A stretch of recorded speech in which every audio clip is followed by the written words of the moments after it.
Hi there UKDCers, this is the full review of the titanium UKPK, very kindly lent to me by a viewer. Thank you very much, my man. This was a limited run from what I can find back in 2013. Back then this particular one cost £172 according to Super Saiyan's channel. I'll link that in the description if you want to go and check yourself. I think it's about 13 minutes, 15 in, you can find that.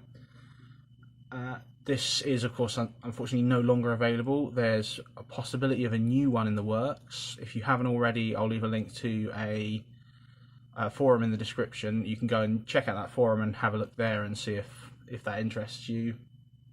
They might be maybe doing another one, who knows, but it looks good, looks very promising.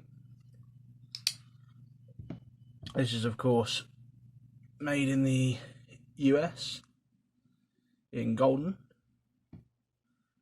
and it comes in your standard Spyderco box. Yeah, there's a date on here, is there? No. But something I neglected when I first did this review is this documentation. So I'll leave that on screen there, sort of for posterity, and you can just pause that, I guess, and read that if you want, and then I'll just go around to the other side and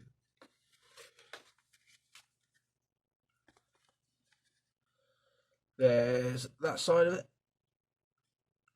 Let's try and get the glare out of that. There we go. But yeah, that's something interesting that doesn't really come with them anymore. And so I've been carrying this, mostly this one, for about 2 weeks now because I've been really looking to get a review. It's been used less than I normally would by quite a long way because of lockdown, unfortunately. So, but I have, done the odd thing with it just to give it a go. But there's not working. There's not really much I use them for at the moment. So, that said, it is what it is. So, warranty is the usual Spyderco warranty. Back then it was the whole don't take it apart at all or your warranty's void. I think they've eased that now. So I assume this would come under the new warranty, but there's not much they'd need to do to this anyway. It'd just be replacing some of these if they needed a warranty, or maybe the spring, and that seems easy enough, I suppose. Action on this is my favourite action out of all the UKPKs, and what do I mean by that? Surely they're all the same. They're not. I own 2 UKPKs. I own the original version here. This is the Saber Grind, really old one. Very nice, extremely light. However, the spring on this it's nearly nothing. It won't even register on my spring scale. And while I don't hate that at all, because you've got your finger choil here anyway, so it doesn't really matter. One could almost just do that and it would close. Then we have the newer ones. I've handled the S110 V1 as well, and it's pretty similar to this, if not exactly the same, really. And this one's a fairly stiff spring, not too stiff by any means. I don't hate this at all, but there's got a really definite lock up at that half stop, which is sort of what annoys me the most. And I get it. If you like the half stop as a safety feature, that's fine. I really don't care for it because you've got a finger choil anyway. So unless you're holding the knife like that, which is woefully uncomfortable, I don't think it's necessary at all, that half stop. This one, however, absolutely glides past. It's too strong for me to I can just do that with. Like on this one I can just easily, with no problem. This one gives me enough problems. Spring is strong enough that I can't just do that very easily, but it still doesn't put up too much of a resistance at that half stop. And I think this is the most pleasant action. So if they do a new one, hopefully it's the similar action to this. I'm pretty sure they just go for this action though, which is sad to me, but most people prefer this one, I think, anyway. So there's your action. Spring strength will be in the guide, probably on screen now if I've remembered. This does run on some little phosphor bronze washers. If you want to see this in pieces, go and have a look at my first impressions, where I've taken this knife all to pieces, you know, removed a bit of blade wobble, and just lined up the centering, which by the way is perfect. So hardware is, all of it is just T8s. Yeah, all is just T8, which is lovely, absolutely fantastic. Really have always loved that about the UKPK. Just one solid, decent sized bit. T6, I'm not a fan of, because they are, in my experience, they are much easier to strip, much easier. If I had my way, I'd almost go T10 on all our hardware, because T10 seems to be about the perfect, you know, torsion size, I guess, for not stripping out the head. But T8 is fine. It's better than T6 at least. And yeah, these all seem to be lovely. These seem to be deeper sunk than the new ones as well. Like, if you have a look at that, just see there, these look a bit plainer and more standard compared to these ones here. So a very minor difference, but it is what it is.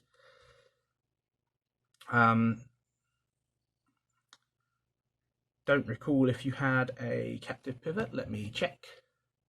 It was not a captive pivot at all, which is why there's tooling on both sides, whereas this is something I prefer on the modern ones, is that the hardware is only on one side, and although that doesn't look symmetrical or even, if that bugs you, that's a bit of an annoyance, but what it does mean is that all of these are captive, which means you only need to use the tool on one side, and the other side is locked into this spring bar or G10, which means they won't spin, which it makes disassembly just that much easier.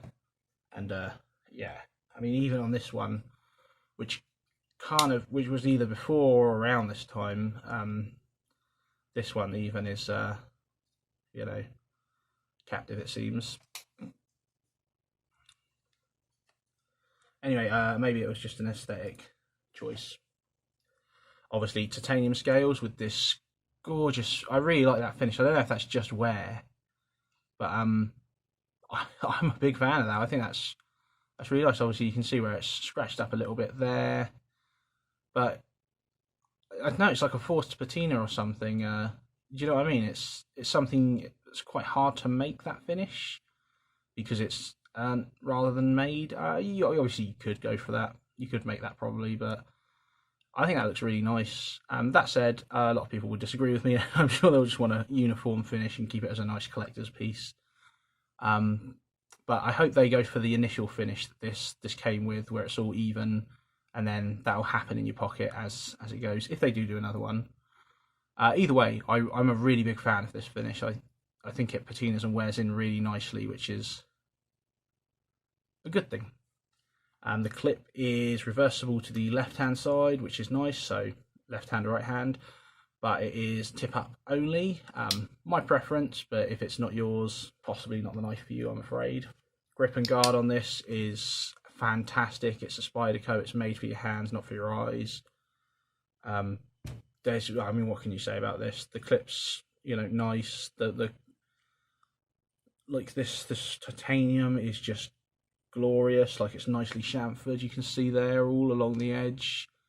It is supremely comfortable. Let's have a look. It's a little bit thicker than this one, just a little bit, so you get a little bit better grip just back here. Yeah, you can see there, it's just a little bit thicker. I prefer this size, although I suspect, yes, see, This one's the same size as well. So, and yeah, this is the same. All I would say is that I prefer the smooth texture of this to this grippy texture, which, you know, obviously the grippy texture is fine and all, it aids in use, but I think the Spyderco UKPK is, you know, well designed enough ergonomically that you don't really need any extra grip. If anything, that's just tearing up your pants. Jimping, of course, you get your jimping down here in your finger choil and up there on your thumb ramp, which is, you know, great, really exactly where you need it, which is absolutely perfect. And the fit and finish on this thing is just sublime. Like I said, it's rare to see on a huge production knife, you know, from a company like Spyderco. Look at just how well that backspring's done. And I know that's probably not super hard because you can just run a machine over that and smooth it all out. But taking the actual time to do that instead of just can't be bothered like I've seen some companies doing. You know, this all meets up really nicely, actually bothering to chamfer the edges there. You know, having it rest absolute center like that. There's nothing I can really say that's wrong about this. Billboarding is your standard, just Spyderco logo. CPM S30V, Spyderco, and yeah, Golden Colorado USA Earth along with Salglesser's logo. Edge retention on this. Now, I have not touched the edge. This is the gentleman's who lent this to me's own edge, which is absolutely fine. And like I said, I haven't used it. I mean, I shouldn't really even be bothering with this. So I haven't used it enough to test the edge, but I mean, just good grief. Look at that. The gentleman he knows how to sharpen a knife, let's put it that way. That is not a dull edge by any means. And, you know, the little use I've done, I have used it a little bit. I've cut a little bit of cardboard with it. Has certainly not done anything to that edge. So with a very limited use, I'm completely happy with that. The action is still lovely and smooth for having absolutely zero side-to-side blade play. So yeah, let's do a little length comparison, and I'll throw up some stats on screen probably.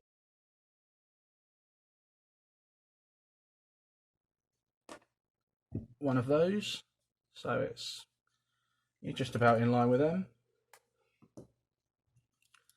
And then just to show it off against some American ones, there's a Buck 110, the much more similar sized mini grip,